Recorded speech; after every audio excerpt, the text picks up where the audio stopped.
Exiles and Giant Hunters. So 7 o'clock. So we're gonna do live stream. My hat's on backwards. I have to wear a hat now. I think I said this in the last live stream. I'm getting old to keep myself from getting sunburnt. And today it's overcast and cloudy and keeps raining, so it keeps the water off my glasses.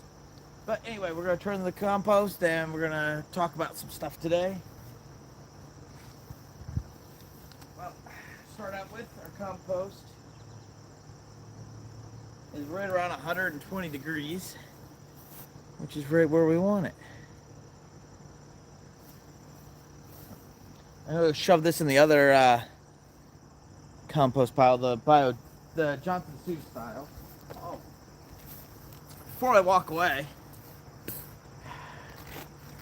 had all that time waiting for the time to start, and I forgot to turn on my microphone.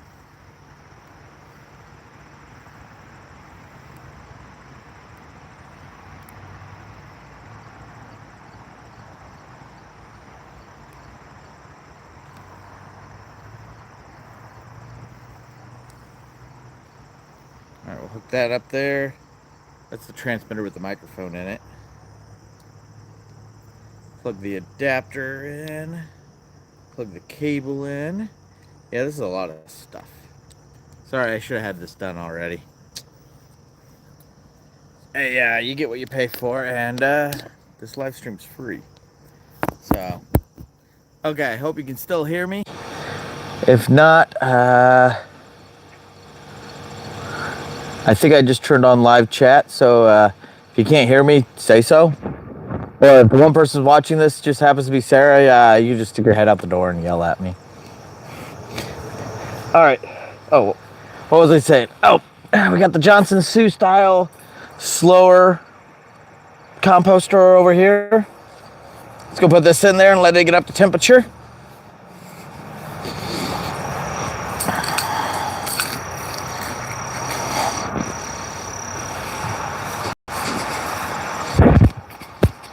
I could buy 2 of those, but they're not mission critical, so why waste the money on 2 of them? If it was something mission critical and important, I'd probably buy 2. All right, so we got the compost pile here. Again, we're gonna start flipping it. Go from the outside, put that in the middle, and then put the inside on the outside to try to get more even, consistent breakdown of everything. That looks like a good spot for the middle. We don't have to be perfect.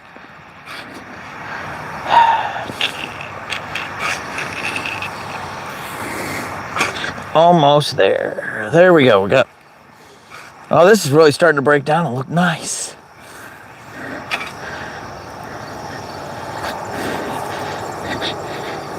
Look at that. I wish you could smell it. It smells really good. Healthy. Humans know with good soil. Humans used to grow and be a lot more connected to the earth. Speaking of it, I'm wearing shoes. I think for the next live stream and when I'm out here doing gardening stuff, I should be more barefoot. Not because of like Wrangler Star and wanting to be grounded and stuff. Oh, that's a piece of paper. It's fine. But because of the bacteria, and we're more bacteria cells than we are people cells. And your bacteria cells and stuff talk to the bacteria, and they talk to you, your bacteria, back and forth. So your plants, some research into your plants actually can adjust what nutrients they put in them in order to, based on what we need. I don't know how much of that's true, but I do know that people tend to live longer, tend to be people, the people that you hear record-setting ages, tend to work in the garden, and tend to be poor people. Live in like tiny little villages in the middle of nowhere, tend to their garden, never really go anywhere, spend a lot of time barefoot in their garden. Probably something to it. But anyway, so last week I asked the question. I didn't see anybody comment on this, but that's fine. Last week, though, I asked the question about what you do if you have a vehicle breakdown and that kind of stuff. Like an emergency breakdown.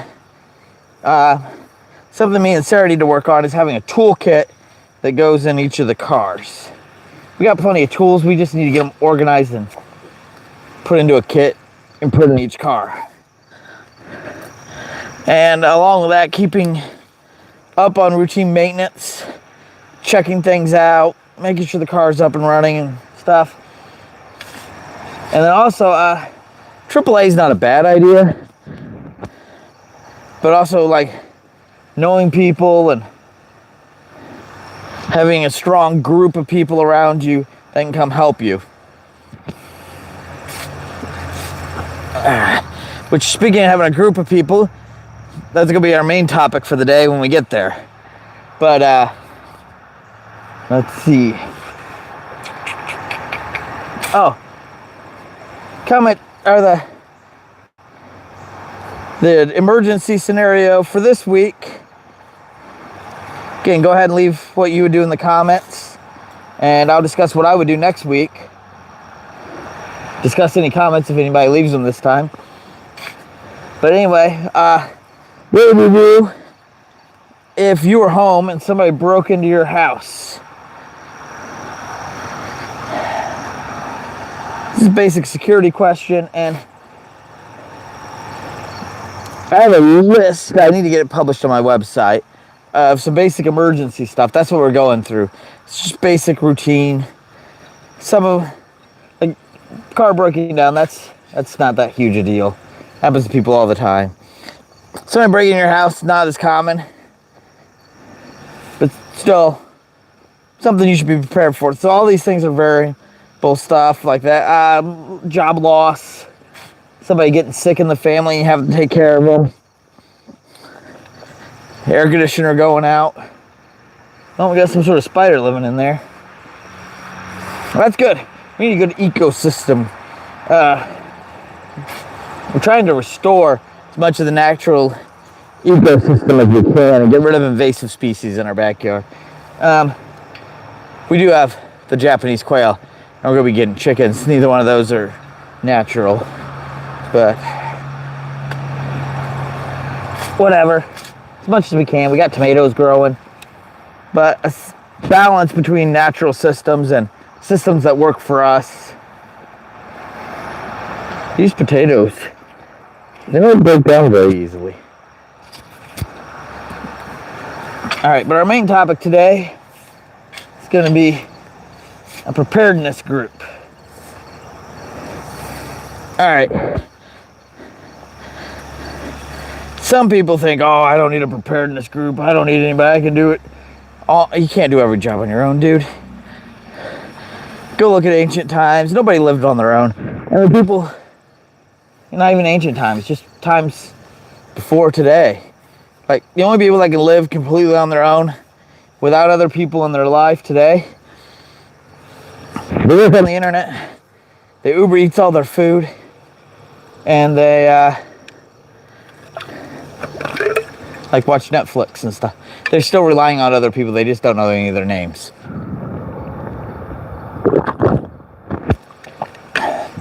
You can't do everything yourself. Even if you go back to, like, the long hunters that would spend, like, most of a year out by themselves hunting and trapping, those guys, even if they didn't go in a group, which oftentimes they would also have they'd come back into society to sell the furs and stuff they've gathered in order to buy their necessities. Like more traps, a new knife because they wore their knife out.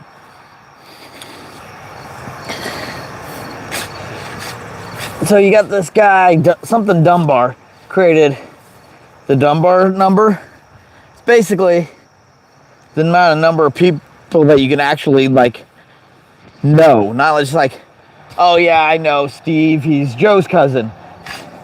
And Joe, well, he married Tammy. You know Tammy.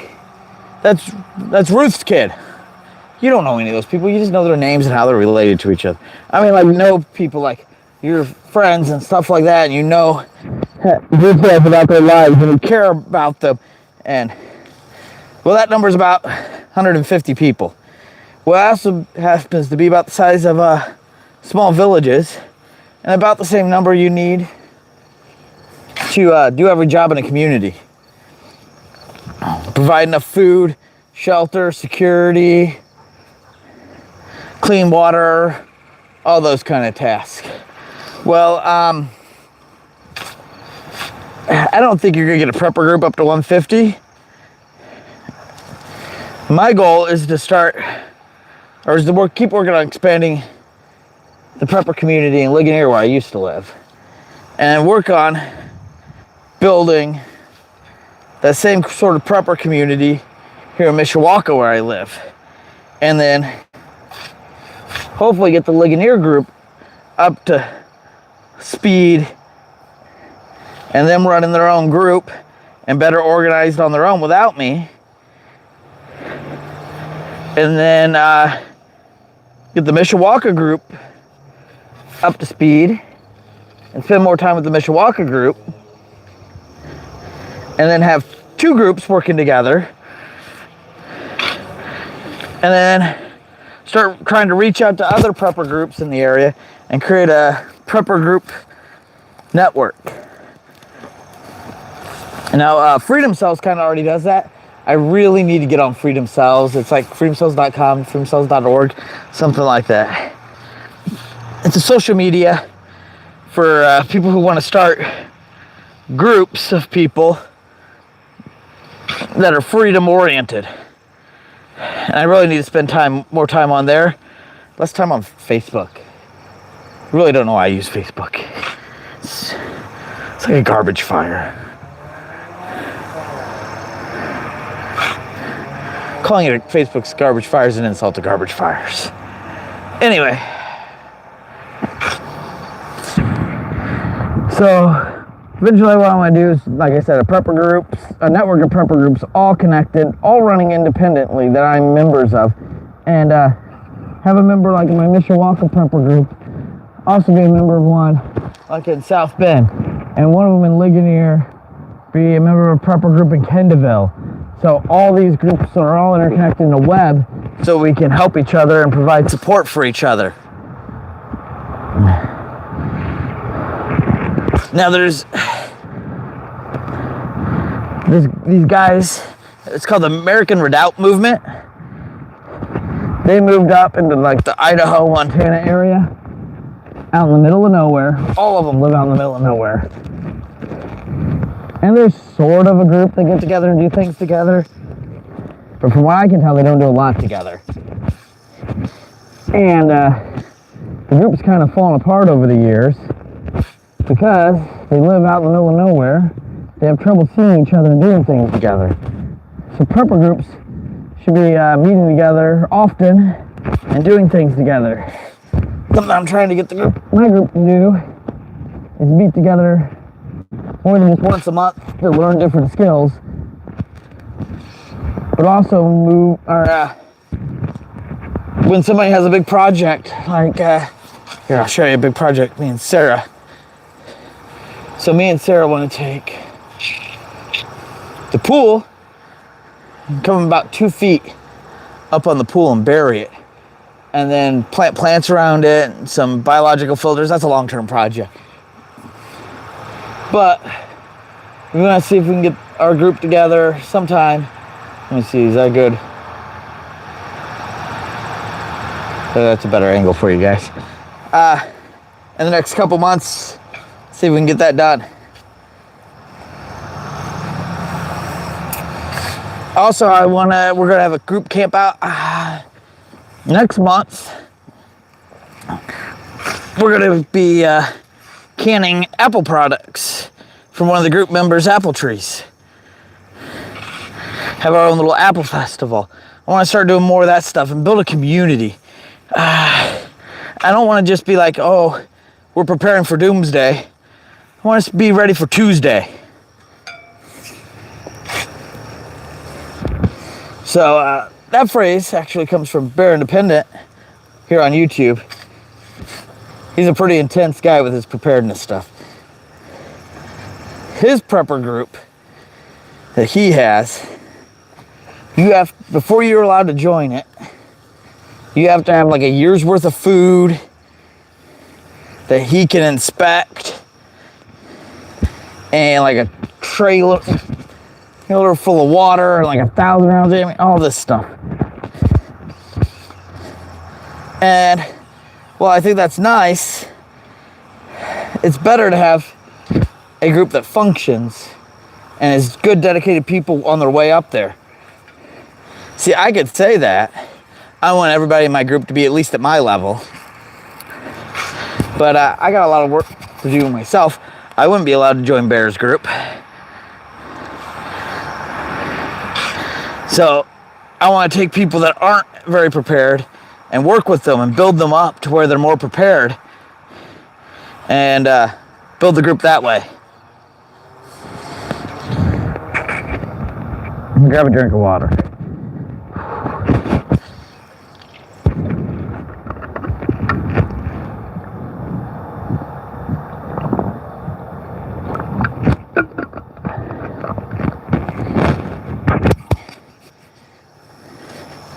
So that's basically what our meeting was about today with our prepper group.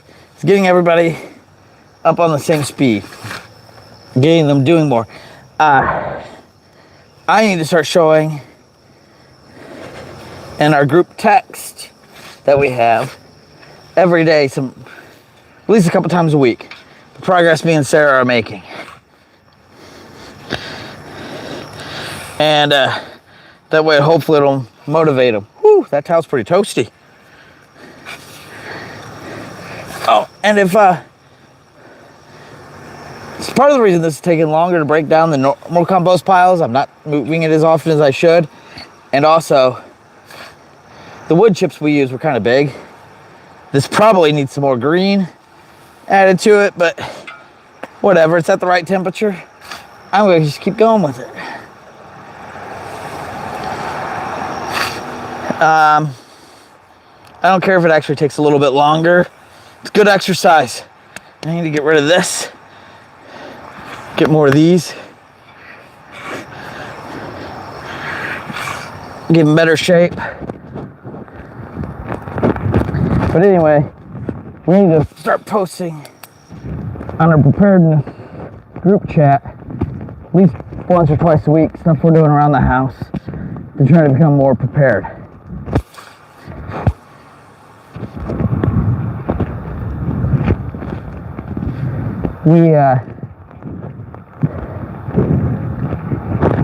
There's a lot of people out there. I know some people like this. They're like, oh man, like, yeah, I'm a hardcore.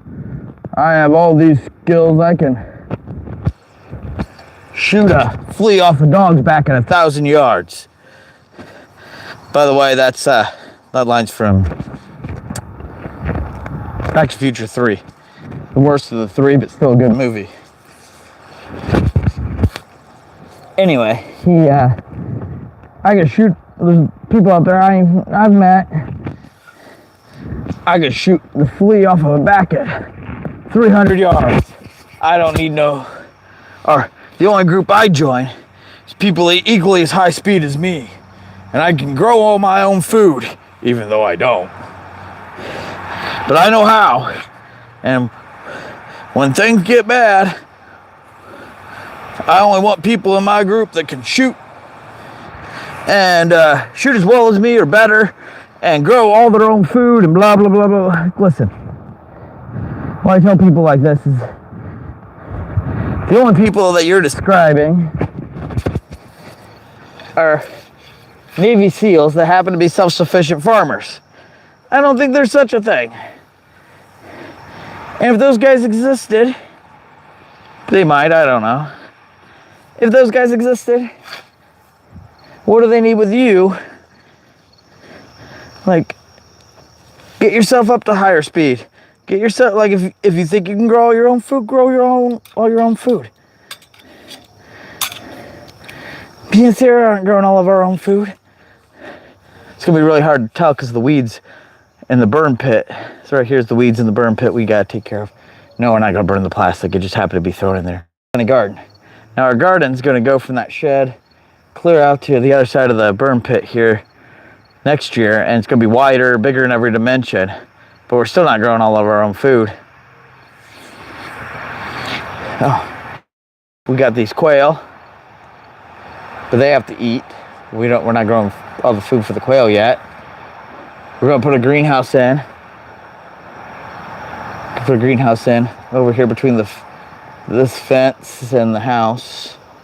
It is really hard to point on the camera, but anywhere over there in that corner, where that upside down bathtub is. And the upside down bathtub we use to grow worms, sell worm casting. That's not gonna happen until spring. Sell worm castings and worm manure, and you also use that for growing food.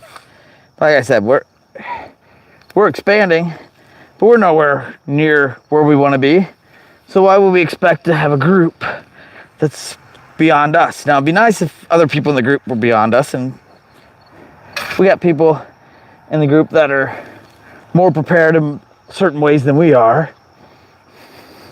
But we all need to work together and hold each other accountable. And that's another important reason to have a preparedness group, is to be able to hold each other accountable.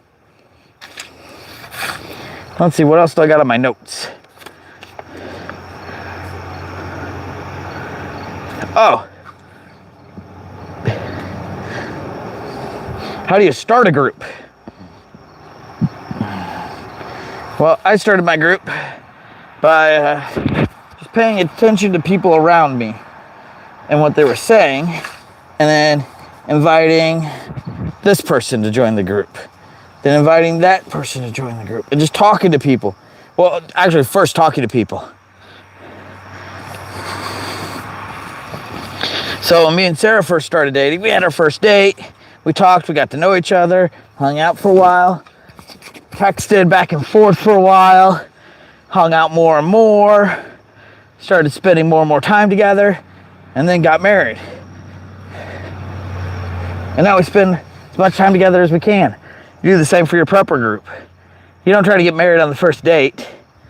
You meet people, you say, oh man, this cool guy from church, or this cool scout mom might be a good addition. He talks about, or she talks about canning. Talk to them about, like, hey, what do you can? I can because I want to make sure I have plenty of food in case I get snowed in, and also or lose my job. And also it makes my life more convenient that when I don't feel good or I'm tired, I can just open a can of like taco soup and throw it over some rice, and that's all I got to do for a meal. And talk to the people. And so start a garden.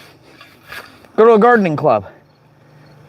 When you hang out at the gardening club, you don't have to tell them you're gardening because you're a prepper. Tell them you're gardening because you enjoy it. You enjoy getting outside. It's good for you. Good to get your hands in the dirt. You like it.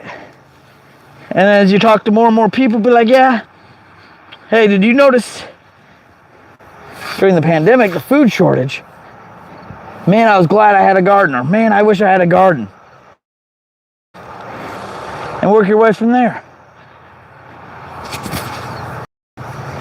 Like I said, it's no different than dating somebody.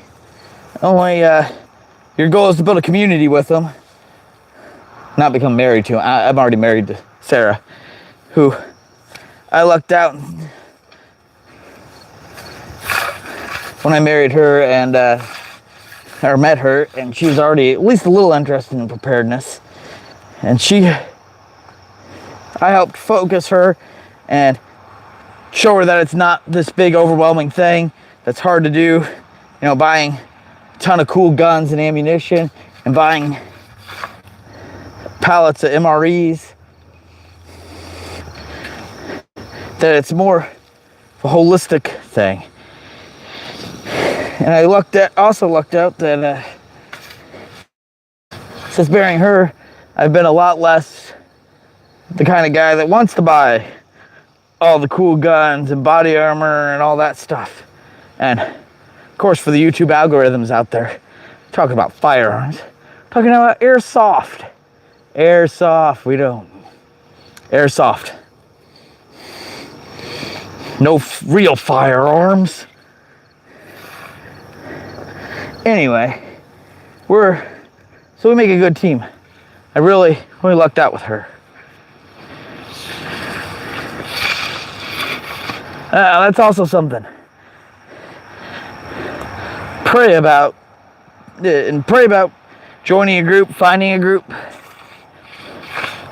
Also join gardening, like a gardening Facebook group. Check out Freedom Cells, PrepperNet. See, every time I do this, I find more plastic. It's strange. Anyway, PrepperNet is another social media site. Obviously, it's a network for preppers. See if there's a group in your area you can join. Don't try to scalp members from another group. Not only is that rude, but if those people are willing to leave the group they're in and join your group, you can't really trust them to stick around. Times get tough. Because that's like dating somebody who's cheating on their wife, and then you get married to them, or cheating on their husband. You marry the person, and then you wonder why they're cheating on you. By the way, I've known people that do stupid stuff like that. But anyway, try to find people, pray about it, find people where they are. And you don't have to be super open that you're a prepper, but when somebody talks, say you're a member of the American Legion, you go down there and you're like, this guy's like, man, I just put in my garden, I love gardening. Like, oh man, talk to them about gardening.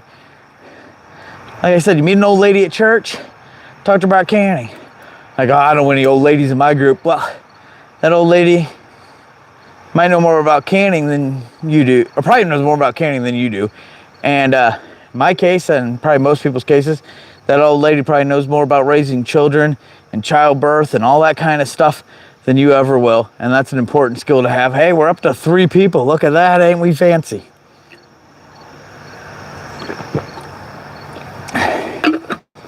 That's pretty much all where she wrote. Yeah, we're getting a little bit shorter with the compost pile each time. But like I said, I don't care how much this actually turns to compost. It's doing a really great job of covering up the grass and killing the grass.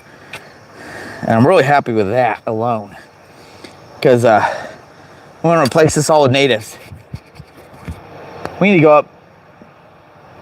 I don't know why I pointed that way. It's not that direction. We need to go to the granary where we buy feed for the quail. See if we can't buy like a 50-pound bag, or that's a lot.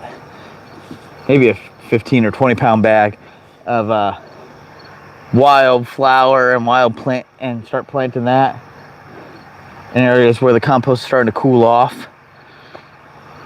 I don't know. Should probably work on that. Because if we want to replace the grass, we should probably start replacing the grass and not just talk about it. So we'll talk about next time. Because we're giant hunters. And you go out there and get the problem and nip it in the bud. So next time we'll probably talk about procrastinating and not actually finishing projects, and posting on group chats with other preppers, whether it be your own prepper group or PrepperNet and Telegram. I'll put a link to all this stuff. Telegram, and what you're doing, what projects you're doing, and holding each other accountable. That's a great thing a group does. You can use it to hold each other accountable. I didn't put this on the list. I should have put this on the list. That reminds me. Sarah, if you're watching this, remind me. Next scout meeting, we need to talk to Joni about her canning stuff. If she's willing to can, she wants to garden. She mentioned gardening. She might be able to get her to join the group too and start getting her squared away. She already has camping skills and some other skills like that. But we've been at this for about 30 minutes, which is about the goal. We got the compost moved, which is also the goal. Let's go check on the temperature in the bioreactor.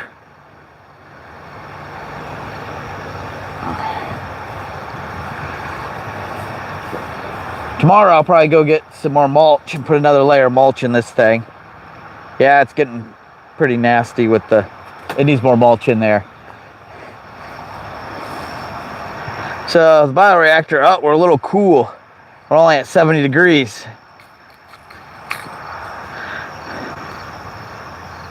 Let's give that a minute to go up in a different spot. Like I said, I don't care how long this takes. This could take a year and a half, 2 years to become mulch in the middle, or compost in the middle. This one's one I bought off the internet we're experimenting with. It's just this plastic tube. I need to finish the video on it. But you fill it up with mulch in the bottom, put a layer of your compostable stuff, layer of mulch, that kind of stuff. It's basically the same as this one over here, but it only costs you $30 instead of having to buy the fencing and the landscaping cloth and stuff like that. And then it has these clips on the side. So when this is done, unclipping it and dig it out as you go. I think we can probably unclip this thing once it's done, or at least structurally sound enough, and a big pile that's all put together. I think we might be able to unclip this and move it. We'll see. But anyway, we plan on unclipping this next summer, hopefully when it's done. Summer after that, maybe. And then growing mushrooms, or not mushrooms, just growing potatoes in it. And these be our potato areas. And then when we dig this compost out to use it in other places in the property, around the homestead, we'll dig out the potatoes in the process. So that's enough of me yammering on about compost and dirt and stuff like that. I hope you guys have a great week, and I hope you guys come back and join me again next week. We'll be talking about procrastinating and posting stuff and sharing with others and gathering a tribe that way around us. And that's my word for the year, is actually tribe.